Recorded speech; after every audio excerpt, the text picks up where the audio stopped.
성경공부는 원래 박원일 형제였는데 오늘 왔다가 12시에 시험이래요. 그래서 시험을 보러 왔습니다. 다음 주에 또 시험장님께서 대신 나와서 공부했습니다. 예, 오늘 설교 제목도 길죠? 놀라운 순종, 희한한 만남, 거리낌 없는 삶. 예.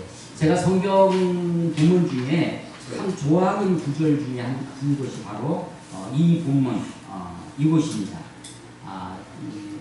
구도자, 길을 찾고 진리를 찾는 사람으로서 이 에티오피아 네시라고 하니까 사극에서 그냥 목소리도 가냘프게 내면서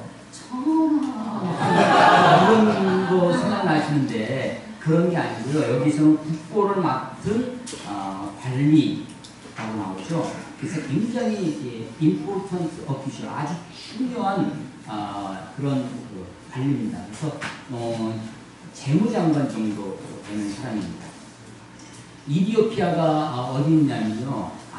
아프리카에 위쪽에 이집트가 있습니다. 나일강이 쭉 있는데 나일강을 크게 아래쪽 하류 쪽은 나일강이 이렇게 퍼져나가면서 삼각줄을 이뤄서 풍요로운 곳이 되죠. 거기를 이제 하이집트라고 그러고 위쪽을 상류 쪽을 상이집트라고 합니다. 상이집트 옆에가 이디오피아입니다. 그 옆이 해적대로 유명한 소말리아 이렇게 되는 거예요. 그러니까 아프리카, 이집트 옆에 남쪽이 바로 에티오피아입니다. 이때만 해도 에티오피아가 굉장히 잘 사는 나라였습니다. 나일강 바로 옆에서 풍요로운 그것을 함께 누리고 있습니다. 우리가 6.25 전쟁 끝났을 때 6.25 전쟁 당시에 유엔에서 16개국 16개 나라가 유엔 국제연합으로 평화군으로 우리 한국전에 참전했던 나라가 16개 나라가 있습니다. 그 중에 하나가 바로 이디오피아입니다. 그러니까 이디오피아가 1950년도 당시만 해도 외국에 군대를 파병할 정도로 그 정도의 부유한 나라였습니다. 그런데 벌써 한 5, 60년 만에 이 기근이라든지 또 안에 내전이라든지 식민지가 끝나고 나서 자기들끼리 싸우는 내전, 그래서 지금은 최빈국 중에 하나입니다. 그럼에도 불구하고 그 수도 아디스아바바 이런 데는 아프리카의 교통의 요충지로 비행기를 많이 거기서 우리가 지난 여름에 우간다를 가는데 우간다를 갈 때도 이디오피아 아디스아바바에 거쳐서 거기서 비행기를 갈아타고 갔거든요. 근데 공항이 굉장히 큽니다. 그러니까 수많은 비행기들 거기서 갈아타는 수많은 그 여행객들이 거기에 공항에서 함께 만나고 그렇게 하는 것을 우리가 경험하고 왔었습니다. 오히려 이디오피아보다 훨씬 잘 사는 나라로 되어 있는 우간다는 가서 보니까 공항이 우리나라 저 지방 도시의 작은 이 도시만큼, 이 공항만큼 그렇게 되어 있고요. 비행기에서 내려서 자기 짐 들고 걸어서 한참 나가야 건물이 있는, 건물도 하나 딸랑 2층짜리 하나 있는 그 정도 이 엔테베 공항을 경험하고 왔었습니다. 그러던 나라가 한 5, 60년 만에 이렇게 아주 최빈국으로 가난한 나라로 그렇게 되어 있었죠. 지금 이때 당시에 지금 2000년 전입니다. 1세기 당시에 이디오피아에서 이스라엘 가나안 땅까지 여행을 하려면 지금이 아마 비행기 타면 한 2시간 반, 3시간이면 그렇게 갈 수 있는 거리입니다.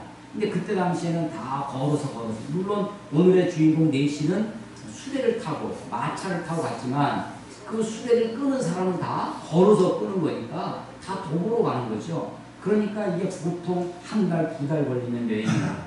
한 달, 2달 걸리는 여행길에 먹을 걸 다 싸들고 가야 되잖아요. 그러니까 혼자 갈 수 없는 거고 이것은 아주 굉장한 큰 볼거리가 될 정도로 많은 사람이 이 니시를 수행하기 위해서 그 여행에 필요한 모든 것을 물건을 다 가지고 그렇게 다니는 그런 여행입니다. 그러니까 이 재무장관 정도니까 이런 권세로 이런 여행이 가능했다라는 것을 우리가 상상해 볼 수 있죠. 이 사람이 어떻게 그 에디오피아에서 가나안까지 오게 됐냐면 27절에 보면 예배하러 예루살렘에 왔다고 합니다. 예배라고 하는 것이 오늘날 우리가 지금 드리는 것이 예배이죠. 예배라고 하는데 이 예배의 전신은 유대인들의 제사입니다. 제사예요. 예배하러 예루살렘에 간다고 하는 말은 아직 성전이 예루살렘이 AD 70년에 로마에 의해서 멸망을 합니다. 그래서 성전이 유대인들의 성전이 완전히 파괴가 되죠. 예수님이 예언했던 것처럼 돌 위에 돌 하나 올려가지 못할 정도로 그렇게 다 무너집니다. 성전이 다 무너져서 성전이 없어지니까 유대인들은 생각하기에 어떤 생각이 있냐면 제사는 반드시 예루살렘 성전에서만 드려야 된다. 다른 곳에서는 제사를 못 드리는 겁니다. 그러니까 여기서는 예배라고 되어 있지만 사실은 다른 예배라는 생각을 하지 못하고 거기 가서 예루살렘에 가서 제사하는 그런 거였죠. 그러니까 이 사람이 얼마나 열심히 있냐면 예배하려고 예배드리기 위해서 수십 킬로, 수백 킬로, 아마 수백 킬로 될 겁니다. 그 거리를 자기 혼자 가는 것도 아니고 수많은 수행원들 데리고 아주 어렵게 긴 여행을 하고 예배하고 돌아가는 길입니다. 여러분 이 예배를 통해서 이 메시가 은혜를 받고 돌아갔을까요? 안 받았을까요? 받았을 것 같습니까? 못 받았을 것 같습니까? 그럼 이 예배의 전신이 뭐라고요? 제사죠. 제사 여러분 생각해 보시죠. 제사에 뭐 하겠어요? 양 잡고 소 잡고 아마도 이 사람은 굉장히 부유한 사람이니까 또 먼 데서 왔으니까 아마도 큰 거를 드렸을 것입니다. 그래서 제사도 형편이 좀 어렵고 가난한 사람들은 비둘기를 드리기도 하고요. 곡식으로 드리기도 하고 했는데 아마 이런 사람들은 소를 잡고 했겠죠. 이렇게 해서 제사가 희생입니다. 희생. 그러니까 제사 거기에서 무슨 뭐 설교를 듣고 이런 게 없습니다. 제사에는 설교 시간이 없어요. 자기가 드림만 있지 받는 게 없습니다. 받는 제사가 하나 있어요. 내가 좀 참여할 수 있는 게 화목제가 있죠. 화목제를 드리면 다 태우지 않고 일부를 남겨뒀다가 그것을 제사장과 제사를 드리러 온 제사자와 함께 먹습니다. 그 먹는 것이 하나가 있을 뿐이에요. 나머지는 그 제사에서 어떤 은혜를 받았을까요? 그러니까 사실은 온전한 예배는 받으러 가는 것이 아니라 그런 의미에서 드리러 가는 것이죠. 예배의 정신은 드림에 있습니다.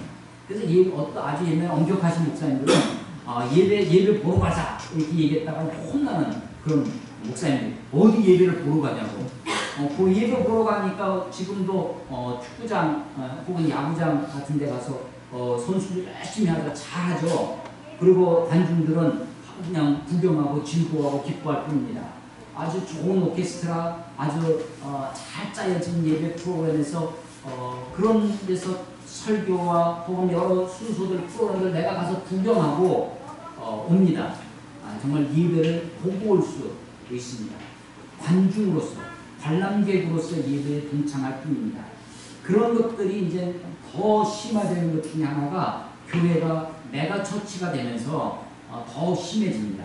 그냥 그야말로 익명의 그리스도인, 이름 없는 성도의 한 사람으로 그냥 아무도 나를 알아볼 필요도 없는, 알아주지도 않는 큰 교회에서 잠깐 자기가 예배 드리고 오는 것입니다. 근데 예배를 더 심한 것은 이제 그렇게 가지도 않고 자기 수고나 희생도 안 하고 이제 집에서 TV로 예배를 보고 손바닥에서 예배를 보고 있습니다. 그러니까 거기에 어떤 헌신이나 드림이나 라는 것은 찾아보기 어려운 경우가 되는 것이죠. 그래서 예배는 정말 예배의 온전한 정신이 있다면 드림에 있다라고 하는 것입니다. 이 사람이 예배를 정말로 드리러 갔을 것입니다. 받으러 가는 것이 아니라 제사를 드리러 갔죠. 제사를 드리고 예루살렘에서 돌아오는 일입니다. 그런데 아마도 제 생각에 이 사람은 거기서 자기가 드렸다라고 하는 만족감, 있을런지 모르지만 거기서 어떤 다른 것을 갖지는 못했을 것입니다. 그러나 그것으로 그는 만족하게 제가 온전히 드렸다. 내가 먼 곳에서부터 와서 이렇게 이 제사를 드리고 간다라고 생각했죠. 근데 그것으로 만족하고 그것으로 끝이고, 혹은 내가 그렇게 제사를 드리고 예배를 드렸는데 내가 하나도 은혜를 못 받았으니까 이제는 다 빵이구나, 그렇게 해봐야 아무 소용없구나 라고 좌절하고 절망하고 포기하고 혹은 체념하고 사는 것이 아니라, 이 사람은 돌아가는 길에도 28절에 보면 돌아가는데 수레를 타고 선지자 이사야의 글을 읽고 있었습니다. 어디에서 읽고 있어요? 수레에서. 지금 수레에서. 근데 그 수레가 어떤 수레일까요? 그 길이 어떤 길일까요? 아주 잘 포장돼서 아주 아스팔트가 잘 되어 있는 그런 도로였을까요? 이때 당시에 고속도로가 나타나긴 했습니다. 로마의 가도, 모든 길은 로마로 통한다라고 해서 로마의 집정관들은 자기들의 공로로 하는 것 중에 하나가 도로를 닦는 것이었습니다. 근데 그 도로를 닦을 때 도로를 길을 내고 거기에 돌을 갖다가 돌로 이렇게 그 도로를 포장하는 것이죠. 여러분, 제 차만 해도, 제가 타고 다니는 차만 해도 요즘 포장 도로 이렇게 땜빵 하지 않습니까? 그런데 울퉁불퉁할 때는 그 쿠션이 느껴집니다. 덜덜덜 거리는 거예요. 좋은 차를 타보면 그렇지 않습니다. 아주 스무스하게 도로 상황이 있고 차 문제가 있습니다. 내간자처럼 소리도 안 들립니다. 옛날에 내간자는 그렇게 소리가 안 난다는 차로 썼는데 아주 스무스한 차. 이 수레가 바퀴가 있어요. 수레 바퀴가 있을 거 아닙니까? 이 수레 바퀴에 베어링 시스템, 그런 거 하나, 기계과 베어링 시스템을 넣어가지고 바퀴가 굴러가는데 전혀 문제 없게끔, 흔들림이 없게끔 그렇게 바퀴가 설계됐다. 바퀴 이 둘레를 지금 쿠션을 잘 받을 수 있도록 공으로 잘 해가지고 쿠션을 잘 받아들이도록 했다.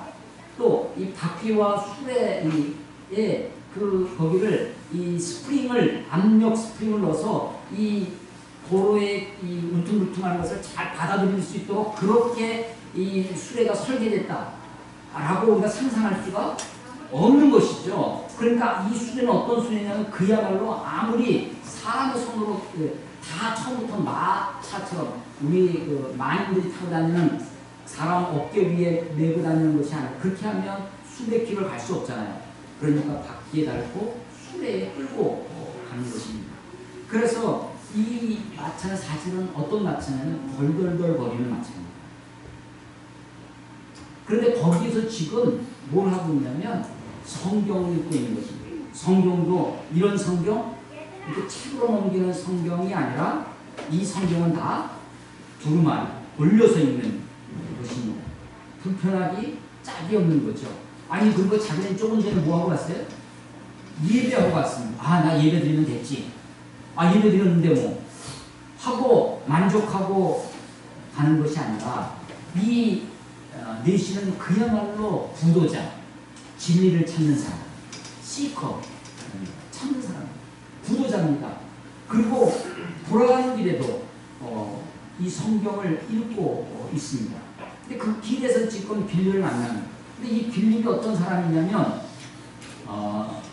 예루살렘 교회에서 그 신앙이 인정을 받아서 지혜와 성령이 충만한 자로 세움을 받았던 7 집사 중에 하나입니다.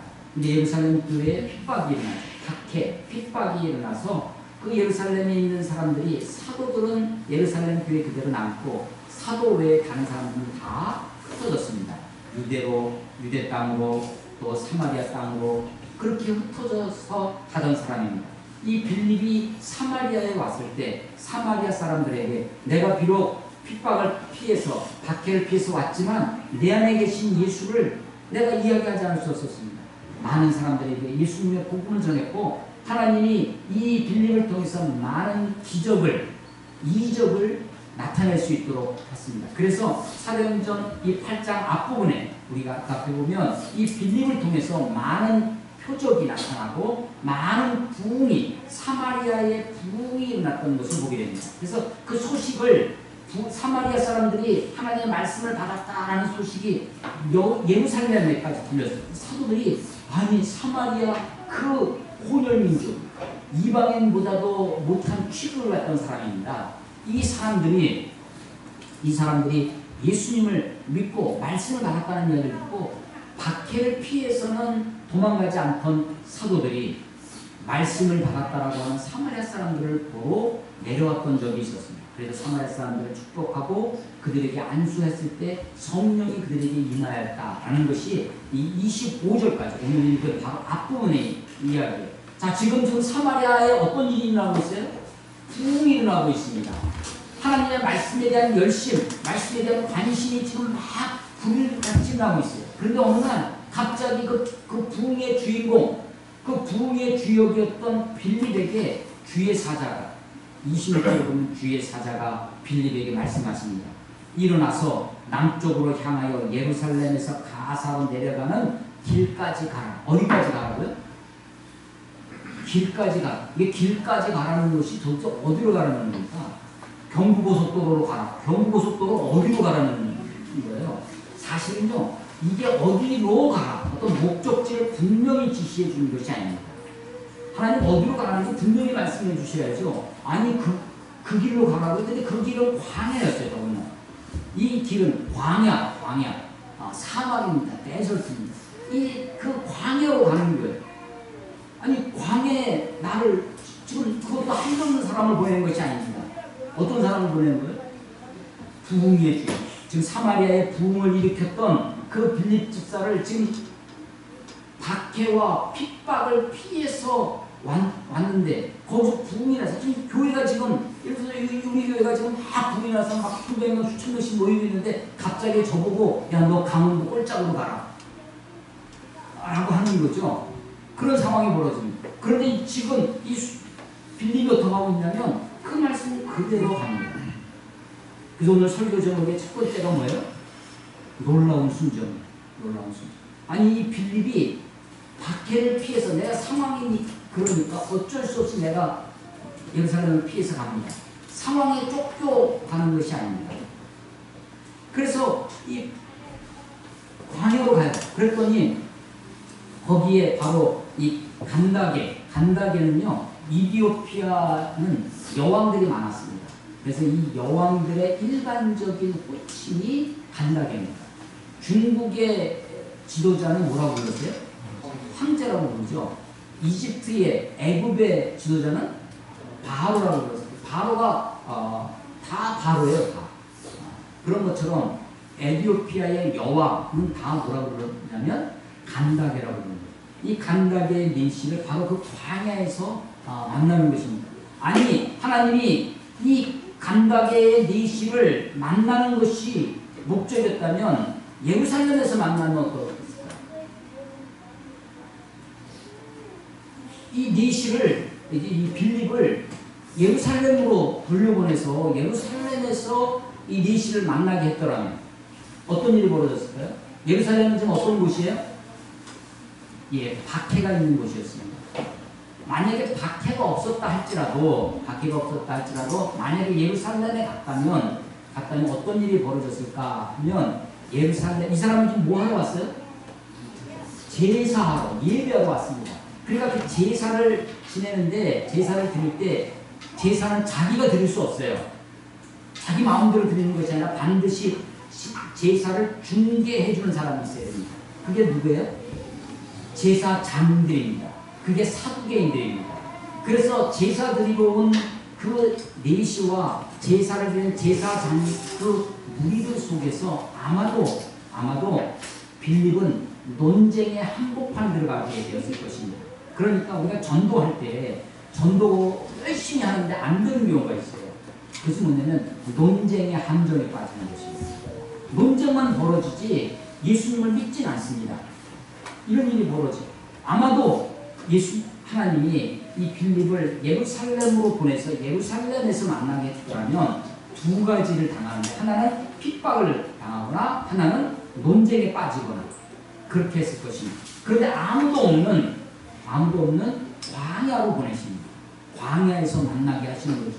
그래서 하나님의 인도, 하나님의 부르심, 하나님의 이끄심에는 반드시 뜻이 있다라고 믿습니다.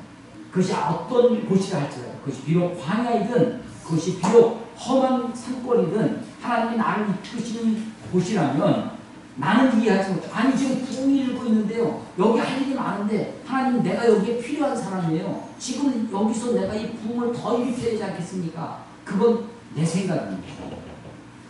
그건 우리들의 생각이죠. 아니 편안하고 좋은 예루살렘에서 만났으면 그건 내 생각입니다. 하나님은 하나님의 계획, 하나님의 뜻이 있어서 우리를 이끄시고 우리를 부르십니다. 빌립이 순종, 놀라운 순종을 하는데 첫 번째 순종이 바로 그 광야 길로 가는 것입니다. 그래서 그 사람을 만나요. 가서 보니까 이 에디오피아 내시가 있습니다. 29절에 보면 성령이 빌립더로 이르시되 이 수레로 가까이 나아가라. 두 번째는 수레로 가까이 가라고 하십니다. 빌립이 그런데 30절 빌립이 어떻게 해요? 달려가서 이 빌립의 태도를 좀 보십시오. 이 수레에 넷이 혼자 있었다? 아닙니다. 수많은 수행원도 있었습니다. 또 이런 여행길에는 강도의 위험, 곳곳에 산적대와 같은 그런 위험이 있기 때문에 아마도 이 수행원들은 단순히 그의 생활, 여행을 돕는 것뿐만 아니라 그를 경호하고 그를 지켜주는 군병들도 있었을 것입니다. 그런데 그 사람 쪽에 막 달려가는 거예요. 그래서 이 빌립의 순종은 즉각적인 순종, 적극적인 순종입니다. 적극적인 순종의 모습을 또 하나 볼 수 있는데 달려가서 선지자 이사야의 글을 읽는 것을 듣고 말하고 읽는 것을 깨닫느냐 라고 묻습니다.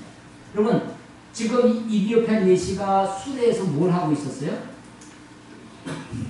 성경을 읽고 있었습니다. 어떻게 읽었을까요?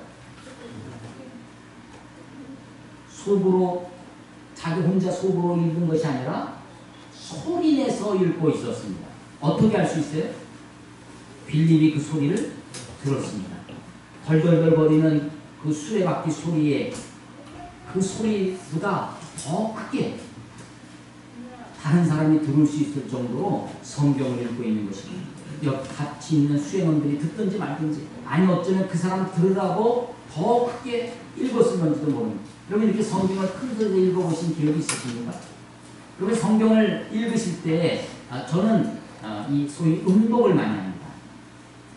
입으로 읽는 거죠. 소리 안 내고 입으로 읽을 수 있습니까? 눈으로만 이렇게 쭉 읽으면 빨리 읽을 수 있습니다. 눈으로만 읽으면 빨리 읽을 수 있지만 그런데 정확하게 한 글자 한 글자 또박또박 읽기가 어렵습니다. 그래서 빼트리고 그냥 슬렁슬렁 읽기가 쉬워요. 그래서 저는 성경 읽을 때 음독을 많이 합니다. 그러니까 소리는 바깥으로 안 나오지만 입으로 읽는 거예요. 한 글자 한 글자 읽는 거죠. 소리내서 읽었습니다. 그래서 빌립이 들었다는 거죠. 빌립이 가가지고 읽는 것을 깨닫느냐. 여러분 옆에서 누가 책을 읽는데 야 너 그런 거 뭔지 알겠어? 무슨 너 그거 알고나 읽는 거야? 라고 누가 옆에서 물어본다면 어떤 기분이 드세요? 기분 나쁘죠. 기분 나쁩니다. 아니 그리고 지금 읽고 있는 사람이 누구예요? 넷입니다. 재무장관님 그 사람들은 어디 있어요? 수레 타고 있는 겁니다. 수레 타고 있는 그 자체만으로 그의 신분을 알 수 있습니다. 그가 어느 정도 고관대장인지 알 수 있는 거죠. 그 수행원들만 봐도 그 사람이 어떤 사람인지 알 수 있어요. 지금 빌립은 어떤 사람이었을까요? 이 빌립은 아마도 그냥 조체한 이 사람이 걸어서 그 광야의 먼지를 그것을 다 뒤집어 쓰고 그렇게 아주 남루한 모습으로 갔을 것입니다. 근데 이 빌립이 키가 하나도 안 죽어 있어요. 저희 사도행전 읽으면서 사도행전에 나오는 사도들의 용기, 베드로의 용기, 나사렛 예수 이름으로 일어나 걸어라 하고 하는 이 사도들의 용기가 참으로 대단합니다. 그 시몬이라고 하는 지난주에 봤던 시몬이라고 하는 마술사가 돈으로 성령이 임하는 것을 권능을 살려고 했을 때 네가 내 돈과 함께 은과 함께 네가 망할지어다라고 선포하는 그 용기 참 부럽고 대단하다고 생각합니다. 이 빌립도 마찬가지입니다. 빌립은 집사입니다. 평신도입니다. 그런데 성령의 이끄심을 받죠. 성령이 가라고 하니까 그냥 마지못해서 꾸역꾸역 가는 것이 아닙니다. 그는 달려갑니다. 그리고 가서 보니까 성령이 우리의 모든 것을 일거수일투족을 우리에게 다 지시하는 것이 아닙니다. 어떤 분은 이런 굉장히 신앙이 좋은 것 같기도 하고 어떻게 보면 좀 그런 것 오늘 넥타이를 뭐로 낼 것 같아요 성령님? 뭐 이런 걸 기도한다고 그래요? 전 우리 집사람한테 물어보는데 가끔 아니 내가 옷을 무슨 옷을 입어야 할지 어떤 것을 해야 할지 하나님이 물론 특별하게 내가 누구를 만났는지 그 옷을 입고 가서 어떤 계기가 돼서 하나님 어떤 그런 걸 하실 수도 있겠죠. 아주 없지는 않다고 생각됩니다. 그러나 우리 하나님은 우리에게 이성을 주시고 생각을 주시고 마음을 주시고 그래서 우리가 얼마든지 우리에게 자유를 주셨지 우리들을 다 일거수일투족 로봇처럼 기계처럼 다 이렇게 우리에게 입력해 놓으시고 그렇게 하기를 원하시고 조금이라도 내 마음대로 하고 조금대로 우리가 로봇 혹은 강아지나 개를 키우는 것이 아니라 자녀들을 키우는 자녀들에게서 받는 기쁨 사고는 누가 쳐요? 애들이 치죠. 말은 누가 안 들어요? 애들이 말을 안 듣죠. 강아지들은요 배반 안 합니다. 개들은. 근데 자식들은 배반까지는 뭐래도 하여간 속설이죠. 그래도 자식이 귀한 거고 사랑하고 하는 거죠. 하나님이 우리들에게 주시는 하나님의 인도 하나님의 이끄심은 그렇습니다. 수레에 가까이 가라고 했더니 달려갑니다. 그 다음부터는 어떻게 하는 거예요? 내가 하는 거죠. 가가지고 하나님이 나를 이끄시듯이 그래서 물어보는 거죠. 읽는 것을 깨닫느냐 읽는 것을 이 용기 대단합니다. 그런데 더 놀라운 거는요. 이 4시에요. 아니 이런 어디서 빌어먹을 놈이 와가지고 건방지게 나한테 하고 혹은 아예 가까이 가지 못하도록 평상시에 수행원들 시켜서 근접하지 못하도록 할 수도 있는데 그 이야기를 듣습니다. 그리고 31절에 지도해 주는 사람이 없으니 어찌 깨달을 수 있느냐. 이거 깨달았다는 얘기예요? 못 깨달았다는 거예요? 못 깨달았다는 거예요. 여러분 성경을 좀 읽습니다. 읽다가 우리 가끔 은혜도 받죠. 그래서 성경 읽어야겠다. 그래서 가끔 성경 읽습니다. 근데 읽다가 도대체 이게 뭔 말이야 하고 그 다음 어떻게 해요? 덮어버리죠. 이 사람은 그런데 깨달았다는 건 못 깨달았다는 거예요? 못 깨달았다는 거예요. 그런데 계속 읽었다는 거예요? 그냥 덮어버렸다는 거예요? 계속 읽었다는 거예요. 여러분 혹시 하나님의 말씀을 읽다가 성경을 읽다가 잘 깨달아지지 않더라도 여러분 내가 밥을 먹습니다. 밥을 먹을 때 물론 맛있고 할 때도 있죠. 근데 맛없어도 어떻게 돼요? 밥을 먹어야죠. 먹어야 됩니다. 밥을 먹을 때 이걸 도대체 어떻게 요리하는 거야? 그것을 꼬치꼬치 밥 하나 반찬 하나 다 짜주고 먹습니까 여러분? 맛있다 맛없다 이게 좋은 음식이구나 그런 걸 먹으면 되는 거죠. 열심히 규칙적으로 그렇게 먹으면 우리들의 살이 되고 피가 되는 것이. 여러분 이 4시가 하나님의 말씀 다 깨닫지 못했던 것 같아요. 그럼에도 불구하고 그 불편한 여행길에 그가 지금 아무리 재무장관이라도 그렇게 해외여행이 그렇게 쉽지는 않았을 것입니다. 아마도 정말 겨루고 겨뤄서 지금 예루살렘의 제사드리고 어쩌면 평생에 한 번 했을런지 몰라요. 아마도 그의 눈앞에 펼쳐지는 이국 풍경이 있을 것입니다. 유대 광야도요. 광야도 나름대로 볼만합니다. 이런 데가 있구나. 그 성지 이스라엘을 가보면 그 광야도 그것도 볼만합니다. 우리 이국 풍경이라는 것이 다 그런 거죠. 그런데 이국 풍경에 빠져들지도 않고 내가 예배하고 왔으니까 그것으로 만족하다라고 자기 만족에 빠져 있지도 아니하고 그 수레에서 성경을 읽습니다. 그것도 남들이 다 들을 수 있도록 큰 소리로 읽습니다. 그런데 이렇게 열심히 읽는 사람이 가지고 있는 것이 뭐냐면 가지기 쉬운 것이 그것이 교만입니다. 그래서 나는 주일 예배 한 번도 빠진 적이 없어. 나는 그래도 매일 꼬박꼬박 성경 3장씩 5장씩 읽는 사람이고 나는 1년에 한 번씩은 성경을 꼭 통독하는 사람이고 라고 했을 때 그 사람이 가지고 있는 제가 몇 년 전 이제 오래됐는데 명함을 하나 내주는데요. 어떤 분이 그 명함을 이제는 40일 금식기도 3회 그걸 명함에다 싣고 다니는 사람이 있더라고요. 그게 얼마나 자랑스러우면 명함에다 싣고 다니겠어요. 여러분 이렇게 종교적 열심이 있는 사람들이 빠지기 쉬운 함정이 뭐냐면 그게 교만입니다. 여러분 새벽기도 한 번도 빠지지 않는 사람, 여러분 그게 티가 나요. 그걸 표시를 하게 되어 있습니다. 교만이 그냥 꽉 차 있을 수가 있습니다. 그래서 교만이 꽉 차면 더 이상 다른 게 들어갈 것이 없게 되죠. 그래서 교만한 사람의 특징이 뭐냐면 안 배웁니다. 배우질 않아요. 여기서 겸손한 사람의 특징이 뭐냐? 겸손하다의 사람의 특징은 배우는 사람입니다. 그래서 배울 수 있는 러너블. 미국인 한분 계셔도 영어 하기가 참 어려운데 배울 수 있는 능력이 이게 겸손한 마음의 아주 첫 번째 특징입니다. 교만하면 못 배웁니다. 교만하면. 근데 이 사람이 내가 지도해 주는 사람이 없으니 어찌 깨달을 수 있느냐. 그럼 여기는요, 겸손이 있고 또 하나가 정직이 있어요. 정직이 있어요. 우리 저 같은 직업에 있는 사람, 목사 같은 그런 사람, 학교 선생님, 가르치는 사람들의 몸에 배는 것이 있습니다. 이게 뭐냐면 척하는 겁니다. 무슨 척? 아는 척하는 거예요. 사실은 못 깨달았어. 사실은 몰라. 그러면 어떻게 해요? 아는 척하는 거죠. 아는 척하는. 그런데 이 사람은 자기 신분에 걸맞지 않게끔 일반적이지 않아요. 굉장히 겸손합니다. 굉장히 정직합니다. 그래서 지도해주는 사람이 없으니 어찌 깨달을 수 있느냐 하고 빌립을 청해서 수레에 올라와 같이 함께 합니다. 이건 파격입니다.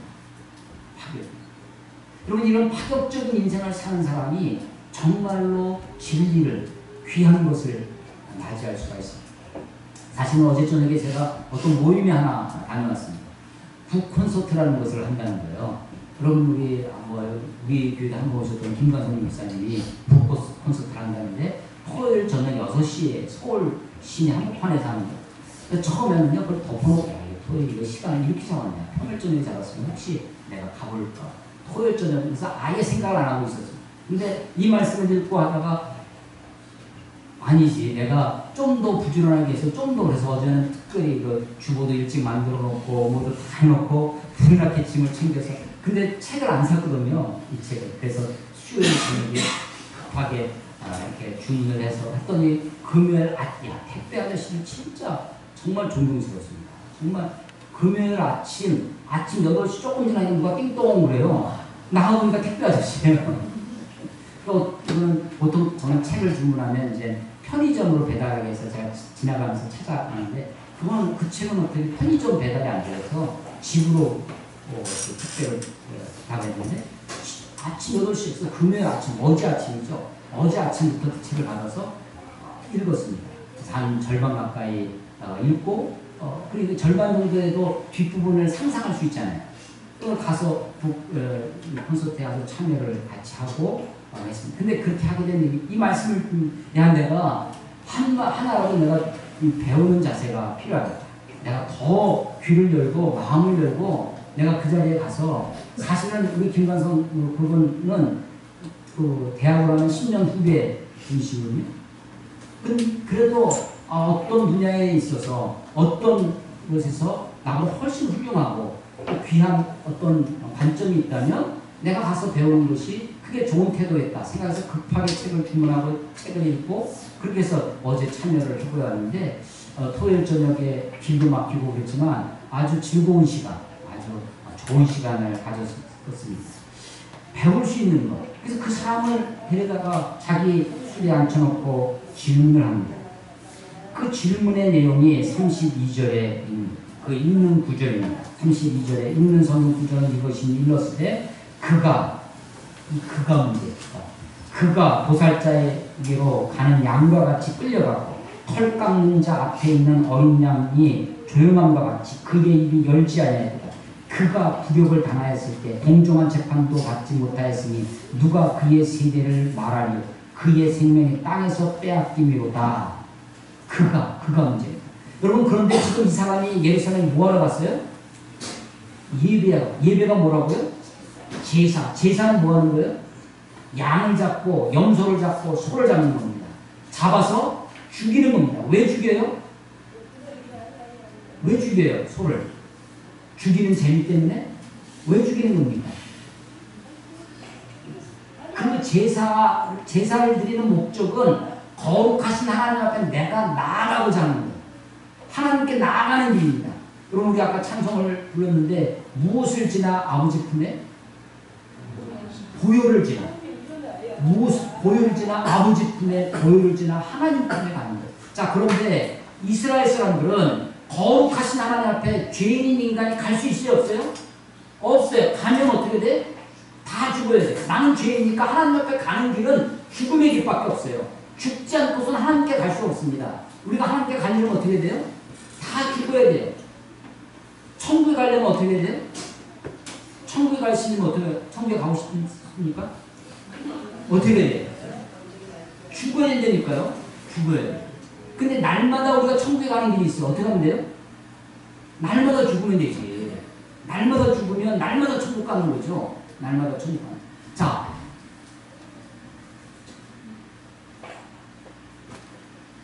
무슨 말씀드려요? 왜 제사? 예. 제사를 드리는데 죽어야 되는 거예요. 그런데 지금 이 사람이 제사를 드리러 갔다 왔어요. 제사를 드리러 갔다. 자, 제사를 드리러 갔다 왔는데 성경을 읽고 있는 거예요. 이사야서를 읽고 있었습니다. 이게요, 하나님의 타이밍이 절묘합니다. 마침 이사야서입니다. 마침 그 부분이에요. 근데 그 부분에 지금 그가 도살자로, 근데 이게 지금 뭐 하는 장면이에요? 제사 드리는 장면입니다. 그런데 양을 죽이고 염소를 죽이고 소를 죽여야 되는데 누가 죽는다는 거지? 그가 죽는다는 거예요. 지금 내가 죽어야 할 것을 대신해서 소를 죽이고 내가 죽어야 되는 것을 대신해서 양을 죽였는데, 이런 해마다 드리는 이 부족하고 연약한 제사가 아니라 참으로 완전한 제사가 있구나, 완벽한 제사가 있구나, 영원한 제사가 있구나. 그런데 그 제사는 그가 죽는 거구나, 그가. 그래서 이 사람이 이사야서를 읽다가 도대체 그가 누군가, 그가 궁금증이 생기는 거죠. 이 제사를 드릴 수만 있다면 완벽한 제사, 완전한 제사, 영원한 제사를 드릴 수 있을 텐데, 이제는 그 누가 죽지 않냐고, 그가 죽음으로, 그가. 그래서 근데 아무도 가르쳐주는 사람이 없는, 지도할 사람이 없는데 궁금증을 가지고, 여러분 성경을 읽다가 궁금증이 생기면 뭐 이거냐 하고 덮어놓을 것이 아니라 그 궁금증을 붙들고 뚫어져 보세요. 뭐 그러면 좀 보다 신앙생활을 더 많이 하고 한 사람한테 물어보시고, 전사님들 뒀다가 어디다 쓰겠습니까? 목사는 뒀다가 어디다 쓰겠어요? 여러분 카톡이라든지 얼마든지 물어봐도 좋습니다. 그래서 물어보는 거예요. 그래서 37~4절에 그 내시가 빌립에게 대답하여 이르되 청컨대 내가 묻노니 선지자가 이 말한 것이 누구를 가리키느냐? 자기를 가리키느냐? 이사야서에 이사야 자신이냐? 아니면 또 다른 사람이냐? 타인을 가리키느냐? 지금 문제의 키가 어디에 있어요? 그게 있는 거예요. 그 사람에 있는 거예요. 그 사람. 그 인격, 그 사람에 있는 거예요. 그걸 알아야 되겠다는 겁니다. 그랬더니 빌립이, 여러분 이 질문하는 거 굉장히 중요합니다. 질문을 잘 하셔야. 그러면 소통이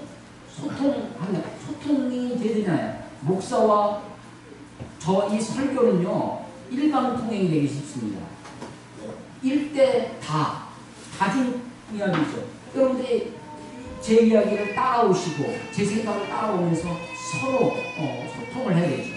그런데 대화에 있어서 소통하는 것 중에 하나가 일방적으로 자기 것 다 얘기하고 일방적으로만 듣고만 있는 것이 아니라, 내가 그 사람에게 참여하고 그 사람이 나에게 참여하는 방법이 뭐냐면 질문이죠. 여러분 참견하지 말라고, 질문하지 말라고. 기자회견하고 맨날 질문하네. 그래가지고 소통이 되겠습니까? 질문하는 사회가 좋은 사회죠. 자꾸만 여러분 자녀들에게도 부모님들에게도 혹은 목사, 전도사님에게도 한번 질문해보세요. 친구들에게도 좀 관심을 갖고 질문하고, 그게 소통의 방법이죠. 서로 질문하고 답변하고, 모르면 모른다고 답변하고, 그건 잘 모르겠다고 하면 되죠. 아예 그냥 질문하지 못하도록 봉쇄해보고, 질문이 없는 사회. 막힌 사회죠. 질문 없는 세상. 이 질문하는 거예요. 근데 이게 지금 빌립이 그 사람에게 질문하면 자연스럽죠. 자녀가 혹은 학생이 선생님께 질문하면 자연스럽습니다. 그런데 선생님이 학생에게 질문하고 목사가 성도에게 질문한다는 것은 선배가 후배에게 질문. 여러분 이것이 부자연스럽지만 사실 그 속에서 소통이 이루어질 것입니다. 여러분 질문하세요. 그랬더니 빌립이 35절에 이 입을 열어 이 글에서 시작하여 예수를 가르쳐 복음을 전하니.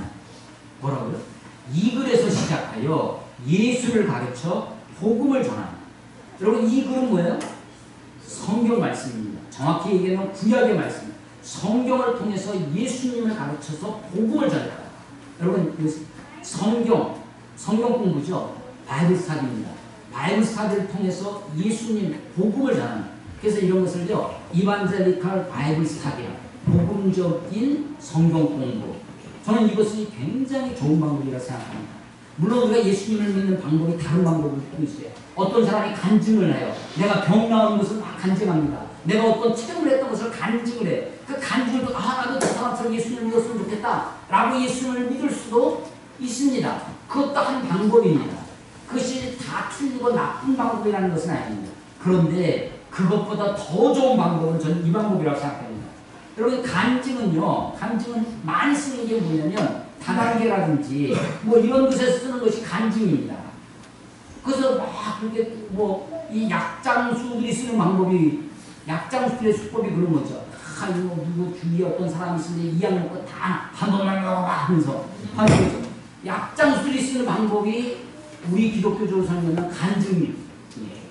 그런데 이것은요 그 사람에게는 하나님이 그렇게 역사하실 수 있지만 나에게는 또 다르게 역사하실 수 있다는 것을 우리가 알아야 됩니다. 그래서 이 간증을 카피하려고 하면 안 됩니다. 우리가 카피해야 될 것은 뭐냐면 말씀을 카피하는 거예요. 성경을 카피하고 성경을 우리가 닮아가고 성경을 그래서 가장 좋은 방법, 최고의 방법, 최선의 방법은 성경 공부를 통해서 예수님을 믿을 수 있다면 성경 공부를 통해서 이분이 예수님이구나, 이분이 하나님이구나 라는 것을 깨닫고 거기에서부터 내가 복음을 받아들일 수 있다면 이것이 가장 안정적인 방법이고 가장 좋은 길이라고 저는 믿습니다.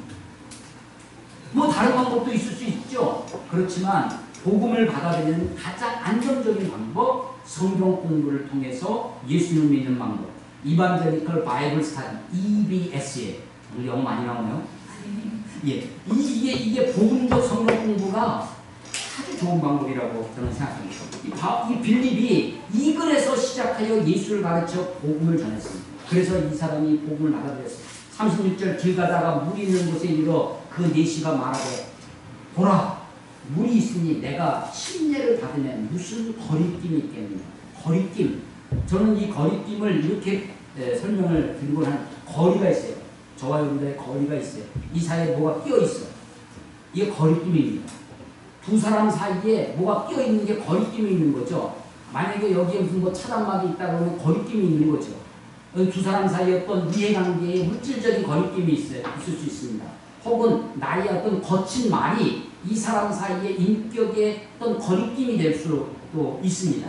거리낌이 없는 사회, 뭔가 끼어있는지 안 끼어있는지 우리가 보기 위해서 내가 그 사람에게 들어가야 되죠. 어떻게 들어가요? 질문해서 말로 들어가야죠. 주먹으로 들어갈 수는 없잖아요. 그러니까 우리가 말로 인격적으로 하는 것이 서로 질문하고 받고 이야기하고 대화하고 하는 것입니다. 자, 내가 침례를 받으면 무슨 거리낌이 있겠느냐. 침례는 물속에 들어갔다가 랩티스입니다. 랩티스, 물속에 잠겼다가 올라오는 오늘날 세례라는 것과 우리가 같이 쓰고 있는 것이죠. 이 침례가 의식이에요. 세리머니, 의식입니다. 어떤 종교적 의식이에요. 그런데 이 의식이 품고 있는 의미가 있습니다. 의식의 의미가 있어요. 그 미닝은 뭐냐면 물속에 들어감으로 내가 예수님과 함께 죽고 내가 예수님과 함께 다시 산다. 예수님이 십자가에 죽으시고 사흘 만에 다시 살아났다라고 하는 부활, 죽음과 부활을 그 의미를 이 의식을 통해서 심볼로, 상징으로 하는 거죠. 의미와 의식이 있는데 이 둘 사이에 거리낌이 없다는 거예요. 자, 예수님이 나를 위해 십자가에 죽으시고 부활하셨다라고 하는 것이 의미예요. 내가 그 의미를 이 글에서 시작하여 예수를 전하여 받음으로 복음을 믿었습니다. 그 의미가 내게 들어왔어요. 그 의미와 물속에 들어갔다가 나오는 의식이 있어요. 이 의식 사이에 거리낌이 없다는 거예요. 거리낌이 있을 수 있어요. 내가 이 지금 성경을 통해서 예수님이 나를 위해 십자가에 죽으셨다는 것을 배웠습니다. 그 의미를 배웠지만 나는 예수님을 안 믿었어. 나는 예수님을 안 믿어. 안 믿는데 의식만 해. 그건 거리낌이 있는 거죠. 아니 우리 어머니 아버지가 목사고 장로고 권사고 하니까 자식들한테 너 빨리 이제 침례 받아라, 세례 받아라 라고 압력을 넣고 혹은 뭐 다른 것 때문에 어떤 의미는 없이 의미 없이 의식을 행하는 거리낌이 생기는 거죠. 자, 지금 내가 조금 전에 빌립에게 복음을 들었습니다. 성경을 통해서 들었기 때문에 성경적 확신을 가질 수 있는 거죠. 간증을 통해서 예수님을 믿게 되면 무슨 확신을 가지겠어요? 간증적 확신을 가질 수 있는. 근데 그 사람이 다른 환경이 바뀌고 상황이 달리면 그 확신이 흔들리는 것입니다. 그래서 성경적 확신, 확고부동한 확신을 내가 가졌어요. 아, 예수님이 나를 위해 십자가에 죽으셨구나. 나를 구원해 주시다니. 나를 위해 십자가에 죽으신 나를 하나님의 자녀로 너무나 그 의미가 감사한 거예요. 그러니 그 의미를 내가 표현하고 그 의미가 나와 함께 됐다라고 하는 것을 표하기 위해서 의식, 침례를 받는 겁니다. 그래서 내가 물이 있으니 내가 침례를 받으면 무슨 거리낌이 있겠느냐 라고 물어봐요. 없다는 거죠. 없다고 써있잖아요. 37절에 없음.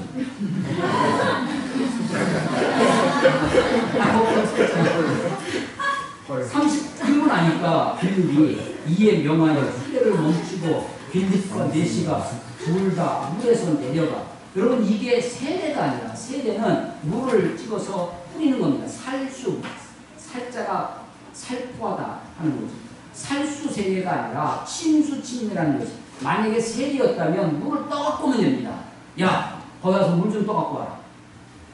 물을 가지고 와서 둘 중에 한 사람, 아니 꼭 두 사람이 해준다면 빌립이 갔다 오든지 내시가 지금 자기가 야 잠깐만 나한테 이런 복음을 전했는데 여기 좀 잠깐 내가 물 좀 떠오겠습니다 하고 오면 되죠. 근데 침례니까 어떻게 해요? 둘 다 들어가야지. 둘 다. 그러니까 둘 다 빌립과 내시가 둘 다 물에 내려가요. 그러니까 내려가야 됩니다. 내려가는 거예요. 빌립이 침례를 여러분 깨달은 바 의미와 행하는 바 실천의 의식 사이에 거리낌이 없어야 됩니다. 우리가 믿는 바와 우리가 행하는 바 삶이 거리낌이 없지 살아가는 것이 진짜 행복한 삶입니다. 내가 믿는 건 따로 행하는 것 따로 그 사이에 거리낌이 있으니까 신앙이 괴롭고 신앙생활이 행복하지가 않는 거죠. 거리낌 없는 삶을 살아야 되는 것입니다. 여러분 빌립이 거리낌이 있겠느냐라고 묻는데 아니 세례를 받으려면 3개월 학습받아야 되고 6개월 세례를 받아야 돼. 당신은 지금 나한테 있는데 무슨 침례를 받느냐고 좀 더 기다렸다가 하자고 하지 않습니다. 혹은 아니 나는 집사인데 집사로 어떻게 침례를 줄 수 있겠느냐고 하는 거죠. 물론 나중에 후대에 가서는 지금은 우리가 안수받은 목회자만 침례나 세례를 베풀고 있지요. 그것은 교회의 오랜 역사를 통해서 교회가 배워온 것입니다. 그런데 원하는 성경의 원칙은 그것에도 구별이 없었습니다. 그것에 거리낌이 없었습니다. 빌립도 자기가 그 의식을 침례를 베푸는데 거리낌이 없었습니다. 그래서 침례를 베풀었습니다. 그리고 39절 둘이 물에서 올라오세요. 내려갔으니까 물에서 올라오는 거죠. 이것이 세례가 아니라 침례라는 것을 우리가 분명히 알 수 있다는 거죠. 올라올 때 주의 영이 빌립을 이끌어간다. 여러분 26절에 주의 사자가 29절에 성령이 39절에 주의 영이 빌립을 이끕니다. 여러분 성령 충만한 삶은 성령 충만을 받아서 뭐 방언을 하고 뭘 하고 하는 것이 성령 충만이 아니라 성령 충만은 성령의 이끄심에 따라서 순종하며 사는 삶. 성령 충만은 성령의 인도에 100% 순종하며 사는 삶이 성령 충만한 삶입니다. 빌립은 정말로 성령 충만한 사람이었습니다. 그의 놀라운 순종을 보십시오. 아니 지금 사마리아 성에 부흥이 일어나는데 그를 낼름 들어가 광야로 가라고 하는데도 광야로 갑니다. 술에 그냥 정말 보기에도 두렵고 보기에도 정말 대단해 보이는 그 술에 가까이 가라고 하니까 겁없이 달려갑니다. 가서 그에게 복음을 전합니다. 기회가 있을 때만. 그가 정말 내가 복음을 전도를 했는데 이 사람이 이번에도 어떤 페이스북에서 어떤 목사님이 자기 이제 간증을 얘기를 하는 거예요. 자기 교회에 몇 달 한참 여러 교회를 그냥 이름 없이 이렇게 참여를 하다가 한 달 가까이 교회 이것저것을 보시더니 이제 교회를 등록하겠다라고 마음을 먹고 목사님한테 인사를 하더랍니다. 그런데 자기가 이제 어떤 단체에 한 1년에 한 달에 한 1,000만 원 정도씩 선교 헌금을 하던 사람인데 이제 그것을 그만하고 이제 이 교회로 오게 마음 먹었다고 등록하겠다고 그래서 한번 저희 집에 와서 신방을 예배를 드려달라고 그렇게 하는데 이 목사님은 거절을 했다는 거죠. 거절을 했고 이게 신방 사실 한 달 정도 기다리셔야 지금 제 일정과 신방 순서가 있으니까 이 사람 얼굴이 확 변화됩니다. 내가 조금 전에 헌금을 얼마나 한다고요? 그런데 당장 내일 가죠. 이럴 줄 알았는데 그러니까 얼굴이 변하면서 그냥 그 다음 주부터 교회를 안 나오게 됩니다. 그럼 나중에 그 부사역자를 통해서 들으니까 다른 교회 등록해서 다니겠다고 그렇게 얘기를 하는 거죠. 여러분 만약에 빌립이 내가 지금 이디오피아 내시 재무장관을 전도를 했는데 이 사람이 예수님 믿었어. 이 사람이 나한테 침례를 받았어. 속으로 어떤 생각을 하겠을까요? 이야 드디어 이제 내가 그동안 고생했던 거 이제 한 방에 없어지겠구나. 내가 이 사람과 함께 하면 얼마든지 내가 이제 편안하게 다니면서 복음도 전하고 그럴 수 있겠다라고 생각하지 않겠습니까? 그런데 이 성령이 이 사람을 이끌고 가는 거예요. 빌립을 39절에 끌고 가는 거예요. 그런데 내시는 어떻게 돼요? 내시는 기쁘게 길을 가므로 그를 다시 보지 못하다. 그러니까 내시가 어떤 사람이냐? 내시가 지금 자기가 그동안 내가 예루살렘에까지 온 일정을 다 펴고 예루살렘까지 예배를 드리고 왔어요. 오는 길에도 열심히 성경을 읽었는데도 하나도 깨달은 게 없었어요. 근데 어디서 갑자기 헐리 나타난 남루한 사람이 이 사람이 나한테 얘기했는데 그동안 막혔던 것들이 그동안 오리무중했던 감을 잡지 못했던 성경이 확 뚫리면서 이분이 예수님이구나. 너무나 감격스럽고 너무나 감사한 거예요. 그래서 나에게 침례를 좀 베풀어달라고 하면서 침례까지 받았어요. 그러면 어떻게 되겠어요? 이 사람을? 이 빌립을 내시가 붙들고 나랑 같이 가자. 우리 집에 갈 수 있으면 내가 나한테 좀 더 말씀을 전해 붙들지 않겠습니까? 그런데 성령이 빌립을 데려갑니다. 내시도 어떻게 해요? 아주 아쉬운 마음으로 그냥 그렇게 돌아갔다는 거예요. 기쁘게 길을 가고. 옛날 성경책은요. 옛날 성경책은 아주 어려운 단어가 쓰여있어요. 흔연히 길을 가고. 내시가 흔쾌히 자연스럽게 흔연히라는 아주 어려운 단어를 써서 번역을 했던 분이에요. 내시가 흔연히 길을 가고. 여러분 순종과 헌신은요 사람에게 대한 것이 아닙니다. 아무리 그 사람이 훌륭해도요 그 사람을 추종하는 것은 올바른 신앙이 아닙니다. 아니 그 목사님이 아무리 훌륭해도 그 목사를 따라다니는 것은 아닙니다. 아무리 저기해도 그러니까 이단의 특징이 뭐냐면 사람을 추종하는 것입니다. 교주화됩니다. 이만희가 그렇지 않습니까? 아니 어떤 목사는 굉장히 훌륭하다고 그래요. 그 목사가 죽었습니다. 그것도 자살을 했다고 그래요. 그래서 훌륭한지 어쩐지 잘 모르겠어요. 근데 그 사람은 죽었는데도 불구하고 아직도 2년, 3년이 다 돼가는데 그 옛날 살아있을 때 설교하는 것을 지금도 틀어놓고 새로운 목사님이 청빙하지 않고 그냥 모여서 그 옛날 동영상 틀어놓고 예배를 드린다는 거예요. 설교 시간. 도대체 어떤 믿음인지 어떤 신앙인지 알 수 없습니다. 아니 명량이라는 영화라도 좀 봐야지.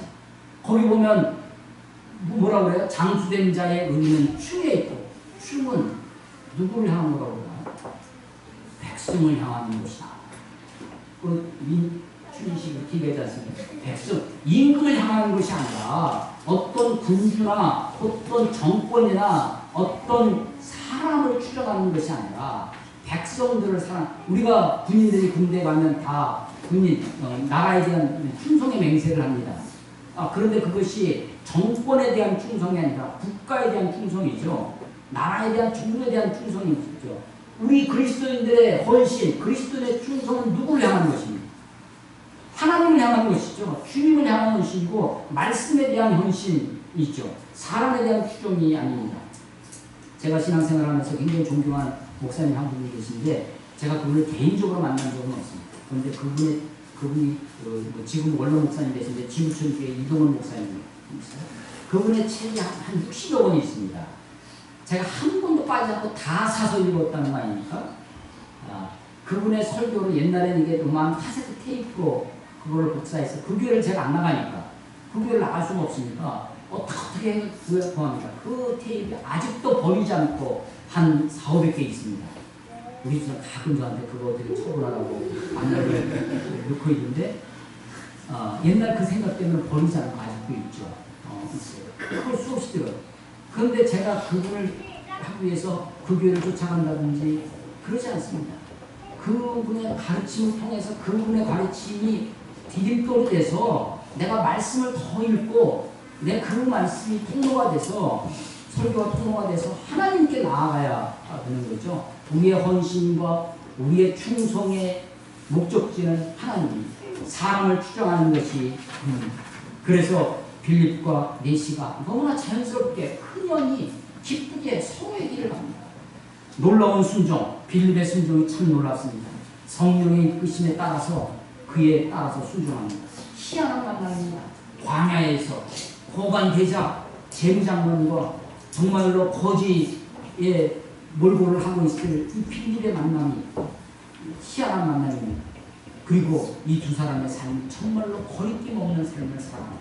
내가 신분이 낮으니까, 내가 가난하니까, 내가 그렇다고 기주고 사는 빌립도 아닙니다. 내가 고관대작이라고 해서 그것을 목에 힘주고 사는 그런 사람도 아닙니다. 참으로 겸손하고 참으로 거리낌 없는 삶, 이 삶이야말로 참으로 구도자의 삶입니다. 참으로 행복한 삶이라고 생각되어집니다.